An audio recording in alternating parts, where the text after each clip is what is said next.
Assalamualaikum warahmatullahi wabarakatuh. Teman-teman sekalian, dalam video kali ini saya ingin mengajak teman-teman untuk berdiskusi mengenai pengajaran yang sesuai dengan capaian dan tingkat kemampuan siswa. Pernahkah peserta didik Bapak atau Ibu mengalami kesulitan dalam mengerjakan tugas yang seharusnya sudah dipahami oleh mereka? Sebagai contoh, misalkan ada satu atau dua siswa yang meniup suling itu dengan tidak sempurna, padahal sudah berkali-kali diajarkan. Mengapa hal tersebut bisa terjadi? Tentunya, jawaban untuk pertanyaan tadi memiliki banyak faktor. Namun salah satu yang bisa menjadi akar masalah dari kejadian tersebut adalah level tingkat capaian ataupun kemampuan dari peserta didik tersebut yang belum tepat dengan capaian belajar yang diharapkan. Proses pembelajaran peserta didik harusnya disusun berdasarkan karakteristik, potensi, dan kebutuhan peserta didik. Sebelum kita memahami lebih jauh tentang konsep pengajaran sesuai dengan capaian dan tingkat kemampuan, ada baiknya kita mulai dengan memahami prinsip pembelajaran. Berikut penjelasan mengenai prinsip pembelajaran sebagai pijakan awal kita.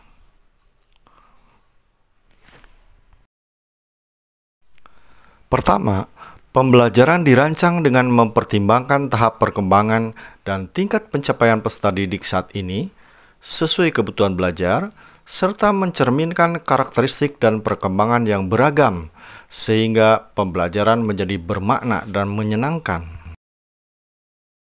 Kedua, pembelajaran dirancang dan dilaksanakan untuk membangun kapasitas untuk menjadi pembelajar sepanjang hayat. Ketiga, proses pembelajaran mendukung perkembangan kompetensi dan karakter peserta didik secara holistik.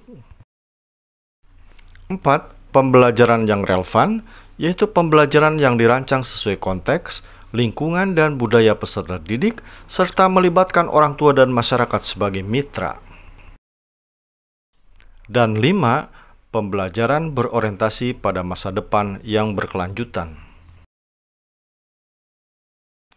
Lalu, apakah yang dimaksud dengan pengajaran sesuai dengan capaian atau tingkat kemampuan? Pengajaran sesuai dengan capaian atau tingkat kemampuan merupakan sebuah pendekatan belajar yang mengacu pada tingkatan capaian atau kemampuan peserta didik. Seringkali disebut juga sebagai teaching at the right level.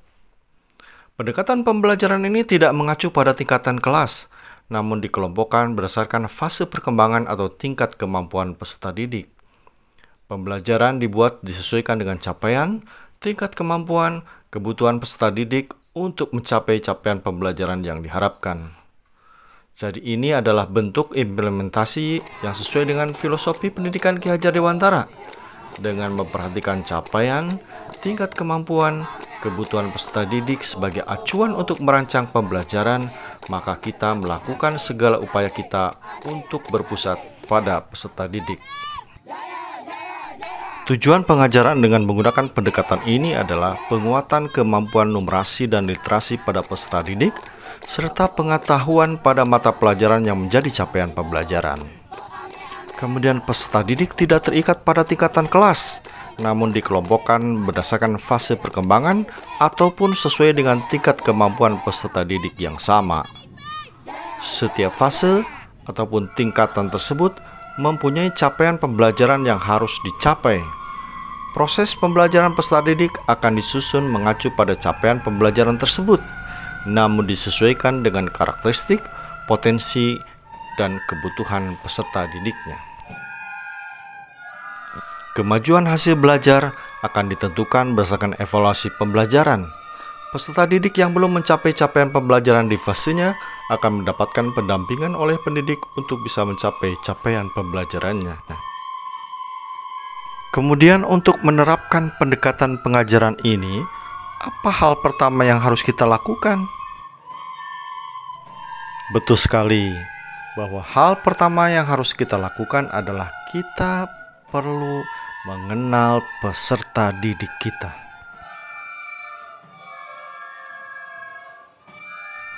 Sebelum kita bisa membuat pembelajaran yang berpusat pada peserta didik, kita harus mengenali peserta didik terlebih dahulu. Kita bisa mengenali karakteristik, potensi, keunikan, dan kebutuhan peserta didik. Yang harus menjadi catatan bagi Bapak Ibu guru adalah bahwa setiap anak adalah unik. Tidak ada satupun anak yang sama. Bahkan anak kembar pun memiliki DNA yang berbeda. Tentunya masing-masing anak mempunyai hak untuk mendapatkan pendekatan yang berbeda dalam belajar. Apa yang dikenali dari anak pun juga beragam. Tidak hanya terkait dengan gaya belajarnya saja, melainkan sesuatu yang sifatnya non-kognitif atau sosial emosional seperti perasaan, kesejahteraan psikologi, rasa aman, dan lain-lain.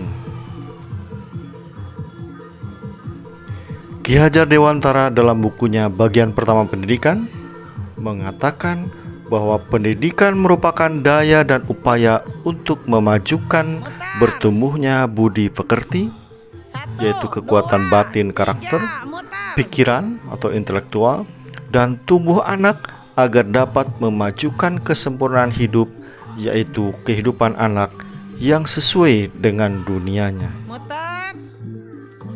Demikian pembahasan kita tentang pengajaran yang sesuai dengan capaian dan tingkat kemampuan. Dan di bagian akhir, mari kita bersama-sama saksikan anak-anak SMP 4 Rangas Bitung yang sedang berlatih tari bersama Ibu Haji Nina Kartidan Ningsih. Terima kasih atas perhatiannya. Assalamualaikum warahmatullahi wabarakatuh.